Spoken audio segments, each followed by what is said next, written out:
Bismillahirrahmanirrahim. Assalamu alaikum students. Hope you are fine by the grace of Allah. Students, today we will discuss what is future indefinite tense.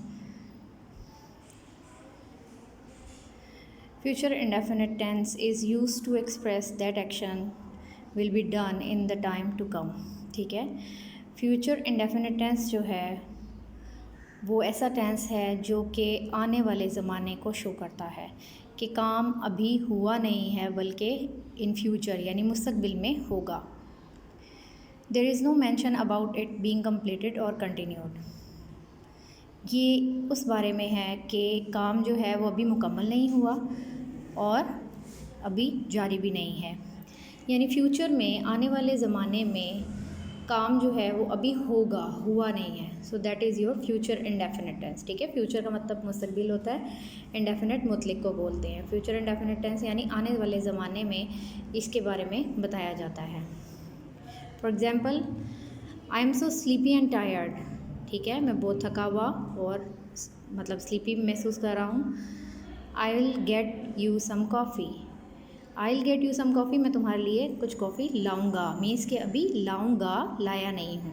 So this is the work showing your future activity. Take another example. Next month I will travel to Australia. अगले महीने मैं Australia जाऊँगी.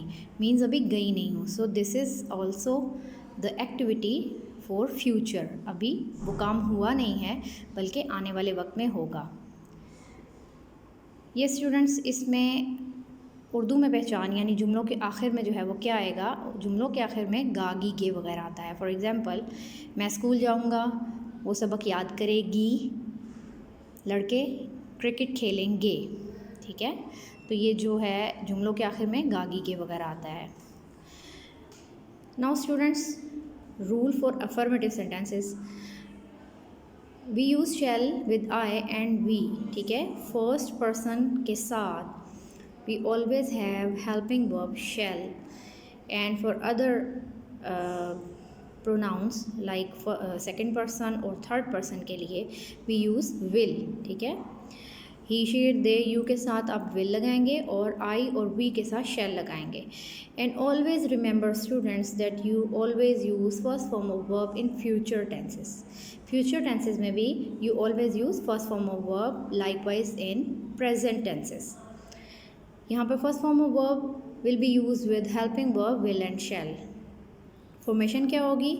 Subject पहले आप लिखेंगे the doer of an action, then shall और will, then first form of verb and at the last जो है वो आप ऑब्जेक्ट लगाएंगे. आई और वी के साथ शैल लगाएंगे. I shall eat bread. And when you have he, she, it and they, you insert will. ठीक है, he will eat bread. So this is the rule for affirmative sentences. Here is the exercise. Fill in the blanks with the future indefinite tense of the verb in the brackets. Bracket में first form of verbs are given and what you have to do is to add will or shall with first form of verb. Okay. Sentence number 1, our teacher dash dash us English. Teach. So our teacher is the subject and we insert will. Our teacher will teach us English. My mother dash me a story. Tell. You dash in the evening. Play. Students, you will solve these sentences yourself. Amna and Aisha dash the room. Clean. I dash near the house. Stand. Here the subject is I, so you insert shall here. Okay, I shall stand near your house. So this is the exercise about affirmative sentences. Now translate into English. दुकानदार आम बेचेगा. Now students, यहाँ पर देखें कि subject जो है वो दुकानदार है, तो दुकानदार के साथ आप शैल लगाएंगे या विल लगाएंगे? यस स्टूडेंट्स, विल लगाएंगे. सिर्फ आई और वी के साथ आप शैल लगाते हैं, बाकी सब के साथ विल. सो दुकानदार की इंग्लिश क्या होती है? The shopkeeper. The shopkeeper will. ठीक है, हेल्पिंग वर्ब आएगा, उसके बाद आपने मेन वर्ब लगाना है, यानी फर्स्ट फॉर्म ऑफ वर्ब लगानी है। तो यहाँ पे मेन वर्ब, एक्शन वर्ब क्या है, बेचे। तो बेचने की इंग्लिश क्या होती है, sell. Yes, the shopkeeper will sell mangoes. ठीक है। सेंटेंस नंबर 2, वो अगले साल इम्तिहान देगा। यहाँ पर देगा मीन्स के ही है, ठीक है। He will take examination next year. वो खाना पकाएगी, यू विल टेल स्टूडेंट्स। मैं एक गाड़ी ख़रीदूँगा, डू इट योरसेल्फ। हम गरीबों की मदद करेंगे। नाउ स्टूडेंट्स हियर हम, सब्जेक्ट जो है वो हम है, तो हम की इंग्लिश वी। सो वी के साथ you always use shall. We shall, यहाँ पे वर्ब है मदद करेंगे, तो मदद करना की इंग्लिश होती है help. We shall help the poor, गरीबों की मदद, पुअर। ओके, पुअर्स नहीं करना आपने, we shall help the poor. Now students, what is the rule for negative sentences?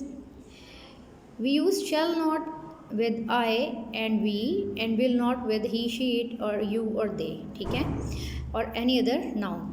Students, you just have to add not after your helping verb shall or will.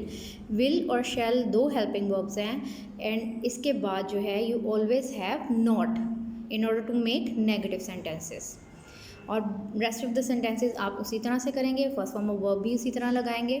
Simply क्या करना है, you just add not after your helping verb will और shall. Subject, then helping verb will और shall, then not, then first form of verb and then object. If you have subject I और we, you have shall in the sentence. I shall not drink milk. And if you have subject he, she, it, you, they or any other noun, then you have will in the sentence. He will not, she will not, ठीक है, you will not, they will not drink water. Again this is the exercise, translate into English. Yes students, दुकानदार आम नहीं बेचेगा। The shopkeeper will, अब will के बाद you have to insert not in order to make it negative, ठीक है। helping verb will के बाद आपने not लगाना है। The shopkeeper will not sell mangoes। सब sentences में आपने इसी तरह से helping verb के बाद not लगाना है। Now students, do these sentences yourself. Interrogative sentences. Yes students, in order to make interrogative sentences, आप क्या करते हैं, your helping verbs come at the beginning of the sentence. Subject से पहले आप will और shall helping verb को लगाएंगे, then subject, then first form of verb, object and then question mark at the end of the sentences.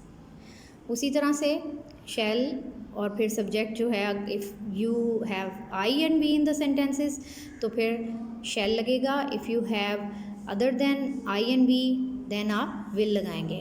Will he drink water, at the end of the sentence आपने interrogative mark लगाना है।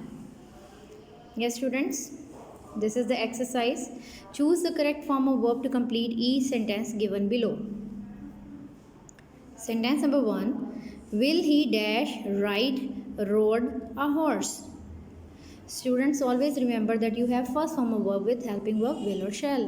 Future indefinite में you always have first form of verb, so you will choose ride here. Ride is the first form. Will he ride a horse? Sentence number 2, will you dash come first in the exam? So यहाँ पर come is your first form of verb, so will you come first in the exam?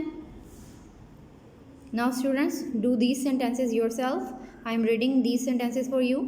Shall we dash go went fishing on Sunday? Will the children dash visited or visit the museum? Will she dash taught or teach us French?